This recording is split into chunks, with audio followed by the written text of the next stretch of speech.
16 de novembro de 2025. Estamos no quarto ano e no dia 266 da guerra na Ucrânia. Sejam muito bem-vindos, eu os cumprimento ao relatório diário da situação. Hoje dou boas-vindas aos assinantes gratuitos e a quem deseja se tornar um. Vamos começar de uma vez e com os destaques de hoje. Refinarias Volgogrado e Novokrushvichevsk, já atacadas antes, foram novamente atingidas pelos ucranianos na noite passada. Pelo que se pode entender a partir de relatos de testemunhas locais, uma parte da instalação que já estava danificada foi atingida, justamente enquanto passava por reparos do último ataque. Isso aconteceu em ambas as refinarias. Os ucranianos parecem querer impedir a todo custo que a instalação volte a funcionar em breve. Os ucranianos usam principalmente drones AN-196 para esse ataque. Você já conhece esse drone de vários vídeos que eu já mostrei. Com cerca de 2.000 quilômetros de alcance e uma ogiva de 75 quilos, ela é algo como o equivalente ucraniano ao drone Shahed. Só que o Shahed é usado em ataques em enxames muito maiores e, pelo que eu sei, também pode voar um pouco mais alto. Na defesa contra drones, os russos atingiram de novo um prédio residencial com sua antiaérea. Já estamos tão acostumados com isso quanto com os ataques diários a refinarias. Aliás, recentemente, os ucranianos atingiram o terminal de petróleo em Tuapse e logo depois o de Novorossiysk. Este só voltou a operar para navios em um terminal após 2 dias sem exportações. Hoje, 2 petroleiros foram carregados lá, então presumo que os danos não foram tão graves a ponto de causar uma paralisação mais longa. Acho que compensou mais destruir, ou ao menos em grande parte, as defesas antiaéreas do local. Ou seja, todos os sistemas S-400 que vimos ontem no relatório de situação, já que agora o petróleo pode voltar a fluir. Além dos ataques anteriores, houve também um novo ataque à usina termoelétrica de Oriol, que já havia sido atingida no início da semana.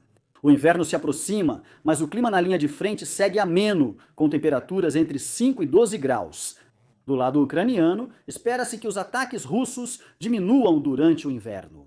Por outro lado, os russos tentam conquistar completamente cidades grandes ou parcialmente ocupadas antes do início do inverno. Assim, eles podem preparar alojamentos próprios para os soldados passarem o inverno e também estabelecer novas posições de combate que pretendem usar nas ofensivas da primavera.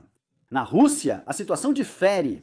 O que falei era sobre a frente ucraniana, pois no extremo leste russo, lá, já houve as primeiras noites com temperaturas entre -20 e -30 graus. Agora é a chance dos ucranianos destruírem oleodutos, gasodutos e estações de bombeamento, causando impacto na população e no preço do petróleo neste inverno.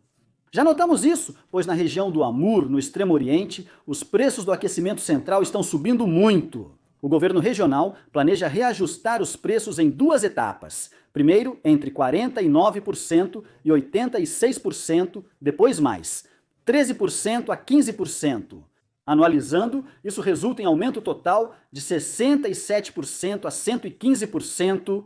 Isso afeta duramente as famílias e as instituições municipais, especialmente nas regiões pobres do leste da Rússia. Lá, isso realmente é como um tapa na cara. Isso reflete os crescentes problemas de custos no setor de abastecimento russo, que não diminuem devido aos preços da energia, reparos e ao acúmulo de investimentos. A Força Conjunta da Ucrânia relata na região de Kupiansk uma ordem bastante bizarra. Pequenos grupos russos devem hastear bandeiras para simular controle.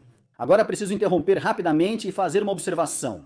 Isso não é novidade, já vimos isso várias vezes desde a cabeça de ponte em Krink. Foi lá que vi o primeiro vídeo em que 2 soldados russos correram para uma praça do mercado, fincaram uma bandeira e o outro também a segurou na mão. Eles olharam para o drone, deixaram-se fotografar ou filmar e imediatamente correram de volta, cerca de 300 a 400 metros para um bosque próximo, de onde também tinham vindo. Ou seja, eles nem conquistaram o local, só foram lá, fincaram uma bandeira e fugiram de novo. E desde então a gente vê isso com bastante frequência. Sobretudo na frente leste, não exatamente no leste. Agora, mais no sudeste, onde ficam Crofts e tal, mas sim mais ao nordeste, como por exemplo aqui em Kupjansk. E não se trata de quererem divulgar ganhos territoriais falsos, mas sim de que os ucranianos relatam que isso, na verdade, é muito benéfico para eles. Porque os soldados russos que se dispõem ou são obrigados a participar desses vídeos, eles são facilmente vistos por pilotos de drones ucranianos, facilitando a localização e ataque rápido a soldados russos isolados. Segundo o artigo, tudo isso destaca muito bem como Moscou está atrás de efeitos visuais de propaganda. Enquanto, na realidade, só mantém pequenas ilhas de 3 a 8 homens na zona cinzenta, segundo o relatório. Mas preciso interromper aqui e dizer que não acho que Moscou ou o próprio Kremlin deem ordens tão idiotas assim.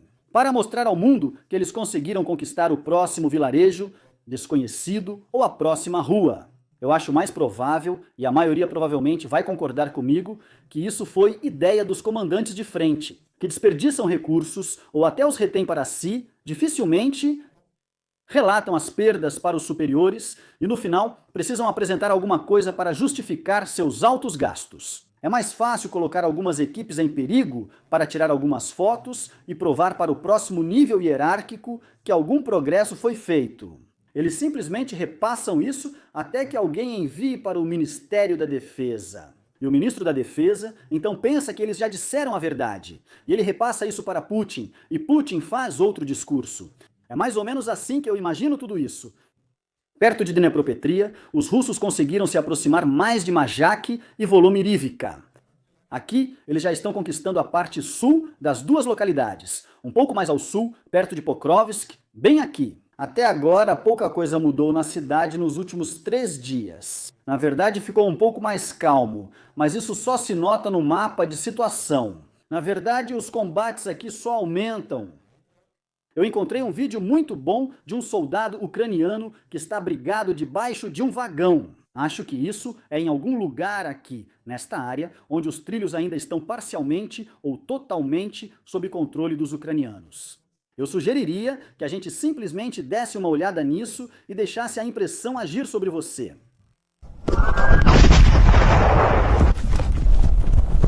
Vamos lá!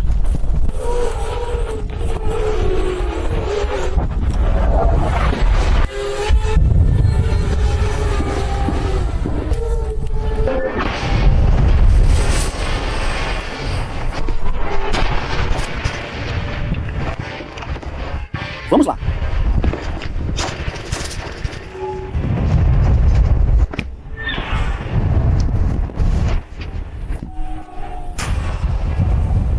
Debate.